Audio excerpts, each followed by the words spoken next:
خالد بن ولید رضی اللہ عنہ جو اللہ کی تلواروں میں سے ایک تلوار تھے، آپ جس میدان جنگ میں تشریف لے جاتے اپنی ٹوپی ضرور سر پر رکھ کر جاتے اور ہمیشہ فتح ہی پا کر لوٹتے تھے، کبھی شکست کا منہ نہ دیکھتے۔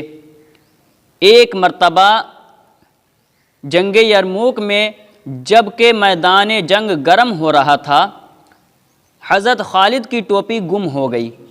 آپ نے لڑنا چھوڑ کر ٹوپی کی تلاش شروع کر دی۔ لوگوں نے جب دیکھا کہ تیر اور پتھر برس رہے ہیں، تلوار اور نیزہ اپنا کام کر رہے ہیں، موت سامنے ہے، اور اس عالم میں بھی خالد کو اپنی ٹوپی کی پڑی ہے، خالد کو اپنی ٹوپی کی پڑی ہوئی ہے اور وہ اسی کو ڈھونڈنے میں مصروف ہو گئے ہیں، تو انہوں نے حضرت خالد سے کہا، جناب ٹوپی کا خیال چھوڑیے اور لڑنا شروع کیجیے۔ خالد نے ان کی اس بات کی پرواہ نہ کی اور ٹوپی کی بدستور تلاش شروع رکھی۔ آخر ٹوپی ان کو مل گئی تو انہوں نے خوش ہو کر کہا، بھائیو جانتے ہو مجھے یہ ٹوپی اتنی عزیز کیوں ہے؟ جانتے ہو مجھے یہ ٹوپی اتنی عزیز کیوں ہے؟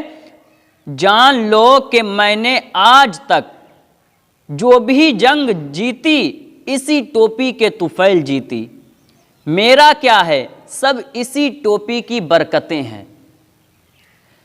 لوگوں نے کہا، آخر اس ٹوپی کی کیا خوبی ہے؟ تو فرمایا، یہ دیکھو اس میں کیا ہے، یہ حضور سرور عالم صلی اللہ تعالی علیہ وسلم کے سر انور کے بال مبارک ہیں جو میں نے اسی میں سی رکھے ہیں۔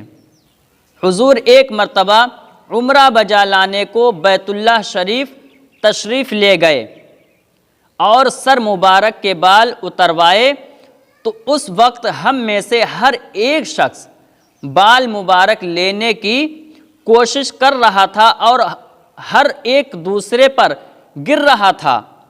میں نے بھی اسی کوشش میں آگے بڑھ کر چند بال مبارک حاصل کر لیے، چند بال مبارک حاصل کر لیے تھے اور پھر اس ٹوپی میں سی لیے، اور یہ ٹوپی اب میرے لیے جملہ برکات و فتوحات کا ذریعہ ہے۔ میں اسی کے صدقے میں ہر میدان کا فاتح بن کر لوٹتا ہوں۔ پھر بتاؤ یہ ٹوپی اگر نہ ملتی تو مجھے چین کیسے آتا؟ حضور سرور عالم صلی اللہ تعالی علیہ وسلم ہی جملہ برکات و انعام کا ذریعہ ہیں، اور آپ کا بال شریف برکت و رحمت ہے۔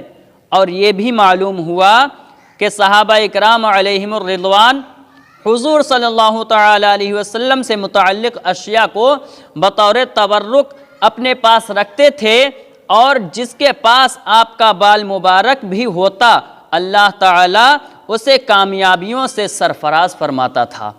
ایک مرتبہ حضور سرور عالم صلی اللہ تعالی علیہ وسلم کی ریش مبارک کے 2 بال مبارک حضرت صدیق اکبر رضی اللہ عنہ کو مل گئے۔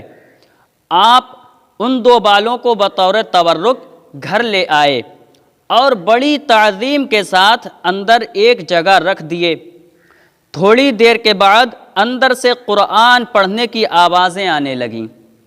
صدیق اکبر رضی اللہ عنہ اندر گئے تو ملاقات کی آوازیں تو آ رہی تھیں، مگر پڑھنے والے نظر نہ آتے تھے۔ حضرت صدیق اکبر رضی اللہ عنہ نے حضور کی خدمت میں حاضر ہو کر سارا قصہ عرض کیا، تو حضور نے مسکرا کر فرمایا، ان الملائکۃ یجتمعون علی شعری ویقرؤون القرآن، یہ فرشتے ہیں جو میرے بال کے پاس جمع ہو کر قرآن پڑھتے ہیں۔